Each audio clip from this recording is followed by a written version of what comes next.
வணக்கம் நண்பர்களே, இது உங்கள் ஆப்பரால் தமிழ். இன்னைக்கு வீடியோல மத்திய அரசு தமிழக மக்கள் ஒவ்வொருத்தருடைய அக்கௌண்ட்லயும் 12,000 ரூபாய் வர வைக்க போறாங்கிற ஒரு செய்தி வாட்ஸ்அப்லயும் யூடியூப்லயும் அதிகமா பகிரப்பட்டு இருக்கு. அந்த செய்தி உண்மைதானா? ஒருவேளை இந்த செய்தி உண்மையா இருந்தா அந்த 12,000 ரூபாய் ரொக்க பணம் யாராருக்கெல்லாம் கிடைக்கும்? அந்த 12,000 ரூபாய் ரொக்க பணம் கொடுக்குற லிஸ்ட்ல நம்ம பேரை வர வைக்கிறதுக்கு நம்மளுக்கு என்னென்ன ஆவணங்கள்லாம் தேவை அப்படிங்கிற தகவலை தான் நம்ம தெளிவா பார்க்க போறோங்க. மத்திய அரசு 12,000 ரூபாய் கொடுக்க போற இந்த திட்டத்தை நீங்க பொய் அப்படின்னு சொல்லிட்டு ஒரு செகண்ட்ல இந்த வீடியோவை தள்ளி விட்டுட்டு போயிடலாம். என்னுடைய நண்பர்களும் ஜனவரி மாசத்தினுடைய தொடக்கத்துல தமிழக அரசு தைப்பொங்கலுக்கு ரொக்க பணம் தருவாங்க அப்படின்னு சொன்னப்ப அப்படித்தான் சொன்னாங்க. ஆனா தமிழக அரசு தைப்பொங்கலுக்கு ரொக்க பணம் 3,000 ரூபாய் கொடுத்ததை பார்த்துட்டு நீ சொன்னது உண்மைதான் அப்படின்ட்டு நம்பினாங்க. அதே மாதிரி தாங்க இந்த மத்திய அரசினுடைய திட்டமும் பொய் அப்படின்னு சொல்றதுக்கு நம்மளுக்கு ஒரு செகண்ட் ஆகாது. ஆனா அந்த லிஸ்ட்ல நம்மளுடைய பெயர் இருக்கா, பெயர் வர வைக்கிறதுக்கு நம்ம என்னென்ன ஆவணங்கள் தேவை அப்படிங்கிறத முழுசா தெரிஞ்சுக்கிட்டா நம்மளுக்கு அதன் மூலம் கிடைக்கக்கூடிய பலன்களை நம்ம கட்டாயமா வாங்கிக்கலாங்க. இந்த மத்திய அரசு தமிழக மக்கள் ஒவ்வொருத்தருடைய அக்கௌண்ட்லயும் 12,000 ரூபாய் வர வைக்க போறாங்கிற செய்தி இப்ப ஏன் அதிகமா பரபரப்பா பேசப்பட்டு இருக்கு அப்படிங்கிறத நம்ம முதல்ல தெரிஞ்சுக்கணுங்க. இந்த பிப்ரவரி மாசம் 13ஆம் தேதி தமிழக அரசு கலைஞர் மகளிர் உரிமை தொகை திட்டத்துல இருக்கிற ஒவ்வொரு மகளிர் அக்கௌண்ட்லயும் 5,000 ரூபாய் பணத்தை வரவு வச்சு எல்லாரையும் ஆச்சரியப்படுத்தினாங்க. இந்த செய்தி உங்க எல்லாருக்குமே தெரிஞ்சிருக்கும். இந்த 5,000 ரூபாய் ரொக்க பணங்கிறது கலைஞர் மகளிர் உரிமை தொகை திட்டத்துல 3 மாச தொகையும் 2,000 ரூபாய் கோடைகால ஊக்கத்தொகையுமா தமிழக அரசு கொடுத்திருந்தாங்க. இந்த 5,000 ரூபாய் தொகை தமிழக மக்களுக்கு கிடைச்சதுக்கு அப்புறம் தமிழ்நாட்டுக்கு வந்த பிஜேபியினுடைய அமைச்சர் திரு அமித்ஷா கிட்ட பிஜேபி கட்சியில இருக்கிறவங்க தமிழக மக்களுக்கு இப்படி 5,000 ரூபாய் கிடைச்சிருக்கு, நம்மளுடைய கட்சி தமிழ்நாட்டுல அதிகமான வாக்குகளை பெறணும்னா இதை விட அதிகமான பணத்தை நம்ம கொடுத்தாதான் தமிழக மக்கள்கிட்ட நம்மளுக்கு அதிகமான வரவேற்பு கிடைக்கும் அப்படின்ட்டு திருச்சி வந்த திரு அமைச்சரிடம் இப்படி தகவல்கள் போய் சேர்ந்திருக்கு அப்படிங்கிற செய்தி அதிகமான தகவலா பேசப்பட்டு இருக்குங்க. அப்படி தமிழக அரசு கொடுத்த தொகையை விட மத்திய அரசு அதிகமான தொகை கொடுக்கணும்னா எவ்வளவு கொடுக்கலாம் அப்படின்ட்டு பேசுறப்ப 12,000 ரூபாய் தொகை கொடுக்கலாம் அப்படிங்கிறத மத்திய அரசு வட்டாரங்கள் முடிவு செஞ்சிருக்கிறதா தமிழகத்துல இப்ப அதிகமான ஒரு பேச்சு பேசப்பட்டுக்கிட்டு இருக்கு. இந்த 12,000 ரூபாய மத்திய அரசு நம்மளுடைய அக்கௌண்ட்ல நேரடியா வர வைக்க முடியாதுங்க. அதுக்கு அவங்க சில திட்டங்களை கையில எடுப்பாங்க. இந்த திட்டங்கள்ல யாராருக்கெல்லாம் தகுதி இருக்குன்னு செக் பண்ணிட்டு அதன் மூலமா தான் மத்திய அரசு தமிழக மக்களுக்கு அந்த தொகையை கொடுக்கறதுக்கு அதிகமான வாய்ப்பு இருக்கு. அதனாலதாங்க சொல்றேன், இந்த வீடியோவை ஸ்கிப் பண்ணாம கடைசி வரைக்குமே பாருங்க.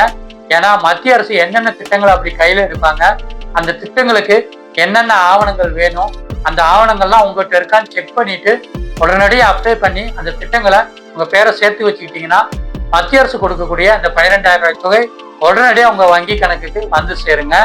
கூடவே இந்த 12,000 ரூபாய் தொகை இப்ப மத்திய அரசு வேற யாருக்காவது கொடுத்துக்கிட்டு இருக்காங்களா அப்படிங்கிற செய்தியுமே நம்ம சேர்ந்தே பார்த்துடலாங்க. மத்திய அரசு ஏதாவது திட்டங்கள் மூலமா இந்த 12,000 ரூபாய மக்களுக்கு கொடுத்துக்கிட்டு இருக்காங்களா அப்படிங்கிற செய்தியை எவ்வளவு உண்மை இருக்கு அப்படிங்கிறத இப்ப நம்ம செக் பண்ணிடலாங்க.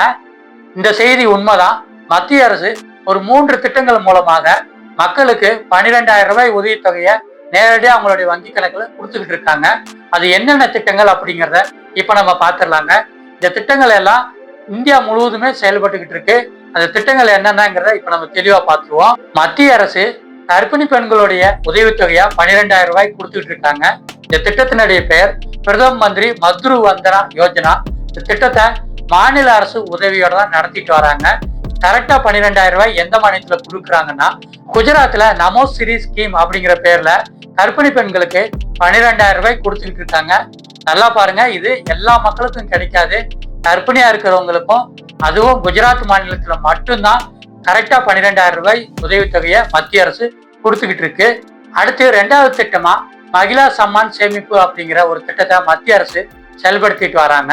இந்த திட்டம் MSSC அப்படிங்கிற பேர்ல அழைக்கப்படுது.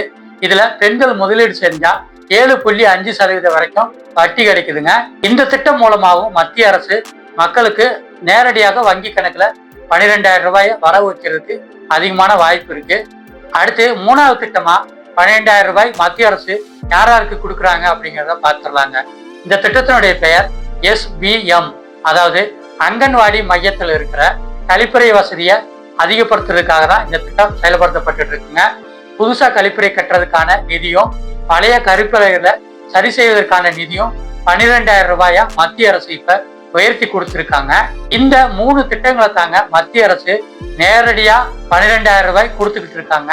மத்திய அரசு 12,000 ரூபாய் கொடுக்குறாங்களே அப்படிங்கிற செய்திய உண்மைதானா அப்படிங்கிறத நீங்களே செக் பண்ணணும் அப்படின்னா PIP ஃபேக்ட் செக் அப்படிங்கிற தளத்துல போயிட்டு உங்களால நேரடியாவே செக் பண்ணி பார்த்துக்கிற முடியுங்க.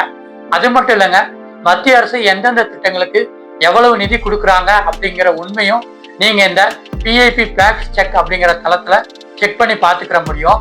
இதனால எந்த செய்தி உண்மை, எந்த செய்தி வதந்தி அப்படிங்கிறத நீங்களே புரிஞ்சுக்கலாங்க. அடுத்ததா இந்த வீடியோனுடைய முக்கிய பகுதிக்கு வரலாங்க. ஏன்னா இந்த பகுதி தான் நம்மளுக்கு ரொம்பவுமே முக்கியம். நம்மகிட்ட இருக்கிற ஆவணங்கள் இந்த மத்திய அரசு கொடுக்குற 12,000 ரூபாய்க்கு பதிவு செய்யறதுக்கு என்னென்ன செய்யணுங்கிறத இப்ப நம்ம தெரிஞ்சுக்கிற போறோம். இந்த 12,000 ரூபாய் நிதியுதவியை மத்திய அரசு கொடுக்க போறாங்கன்னா அவங்க முதல் திட்டமா எடுக்கிறது PM கிசான் நிதி திட்டம்ங்க. இது விவசாய குடும்பங்களுக்காக மத்திய அரசு செயல்படுத்திட்டு வந்துட்டு இருக்கிற ஒரு திட்டம். இந்த திட்டத்தினுடைய பெயர் PM கிசான் நிதி. இந்த திட்டத்துல மத்திய அரசு 6,000 ரூபாயை ஒவ்வொரு விவசாய குடும்பத்திற்கும் கொடுக்குறாங்க. இந்த தொகையை 3 தவணைகளா தாராங்க. ஒரு தவணைக்கு 2,000 ரூபாய்ங்க. நீங்க இந்த PM கிசான் நிதி திட்டத்துல இருக்கீங்கன்னா உங்களுடைய பெயர் மற்றும் உங்களுடைய ஆதார் கார்டு மற்றும் EKYC சரியா இருக்கா அப்படிங்கிறத நீங்க செக் பண்ணி வச்சுக்கோங்க. நீங்க இன்னும் இந்த PM கிசான் நிதி திட்டத்துல சேரலைன்னா அதற்கு என்னென்ன ஆவணங்கள் வேணும் அப்படின்ட்டு இப்ப நம்ம பார்த்துடலாங்க. முதல் ஆவணமா ஆதார் கார்டு வேணுங்க. கூடவே நிலம் சம்பந்தப்பட்ட அத்தனை ஆவணங்களும் தேவைப்படுங்க. அதாவது பட்டா, சிட்டா எல்லாமே உங்க பேர்ல இருக்கணும். உங்க பேர்ல தான் நீங்க ரசீதெல்லாம் போட்டு வந்துட்டு இருக்கணும். இந்த திட்டத்துல சேர்றதுக்கு நீங்க CSC சென்டர் மூலமா விண்ணப்பிக்கிறாங்க. உங்களுடைய ஆதார் கார்டை எடுத்துக்கோங்க. உங்களுடைய நிலத்தினுடைய பட்டா, சிட்டா எல்லாத்தையும் எடுத்துட்டு CSC சென்டர்னு சொல்லப்படக்கூடிய பொது சேவை மையத்துக்கு போயிட்டு மத்திய அரசினுடைய இந்த PM கிசான் திட்டத்துல சேரணும்னு சொல்லி விண்ணப்பிச்சீங்கன்னா மத்திய அரசு உங்களை இந்த திட்டத்துல சேர்த்துக்கிடுவாங்க. யாரெல்லாம் இந்த PM கிசான் நிதி திட்டத்துல சேர முடியாது அப்படிங்கிற தகவலையும் இப்ப நம்ம பார்த்துடலாங்க. அரசு ஊழியர்களா இருக்கிறவங்க இந்த திட்டத்துல சேர முடியாதுங்க. 10,000 ரூபாய்க்கு மேல ஓய்வூதியம் வாங்குறவங்களும் இந்த திட்டத்துல சேர முடியாது. வருமான வரி செலுத்துபவர்கள் இந்த திட்டத்துல சேர முடியாதுங்க. கூடவே மருத்துவர்கள், வழக்கறிஞர்கள், பொறியாளர்கள் போன்ற தொழில் வல்லுநர்களும் இந்த திட்டத்துல சேர முடியாது. அரசியலமைப்பு பதவிகள்ல இருக்கிறவங்களும் இந்த திட்டத்துல சேர முடியாதுங்க. அப்படின்னா இந்த திட்டத்துல யாரெல்லாம் விண்ணப்பிக்கலாம் அப்படிங்கிற தகுதியுள்ளவங்க லிஸ்டையும் இப்ப நம்ம பார்த்துறாங்க. இந்த திட்டத்துல நீங்க சேரணும்னா உங்க பேர்ல சாகுபடி செய்யக்கூடிய நிலம் வச்சிருக்கணுங்க. மற்றும் நீங்க ஒரு சிறு குறு விவசாய குடும்பத்தை சேர்ந்தவரா இருக்கணும். மத்திய அரசு இந்த 12,000 ரூபாய் நிதியுதவி கொடுக்க போறாங்கன்னா ரெண்டாவது அவங்க என்ன திட்டத்தை பார்ப்பாங்க அப்படிங்கிறத இப்ப நம்ம பார்த்துடலாங்க. இந்த திட்டத்தினுடைய பேர் பிரதம மந்திரி உஜ்வாலா யோஜனா. PMUY அப்படிங்கிற திட்டம் வறுமை கோட்டுக்கு கீழே இருக்கிற குடும்பங்களுக்கு கட்டணமில்லா சமையல் எரிவாயு கிடைக்கணுங்கிறத மத்திய அரசு உறுதி செய்யணுங்கிறதுக்காகத்தான் இந்த திட்டத்தை கொண்டு வந்தாங்க. இந்த திட்டத்தை மே 1ஆம் தேதி 2016 அன்று பாரத பிரதமர் அவர்கள் தொடங்கி வச்சிருக்காங்க. இந்த திட்டத்தினுடைய நோக்கம் வீடுகள்ல புகையில்லாத சூழலை உருவாக்குதல் மற்றும் பெண்களுக்கு அதிகாரம் அளித்தல் அப்படிங்கிற நோக்கத்துக்காக தான் இந்த திட்டம் உருவாக்கப்பட்டிருக்குங்க. இந்த திட்டத்தினுடைய நன்மைகள் என்னென்ன அப்படின்னா ஒவ்வொரு இணைப்புக்கும் 1,600 ரூபாய் நிதியுதவி கொடுக்குறாங்க. கூடவே அடுப்பு மற்றும் சிலிண்டரும் இலவசமா கொடுத்துக்கிட்டு இருக்காங்கங்க.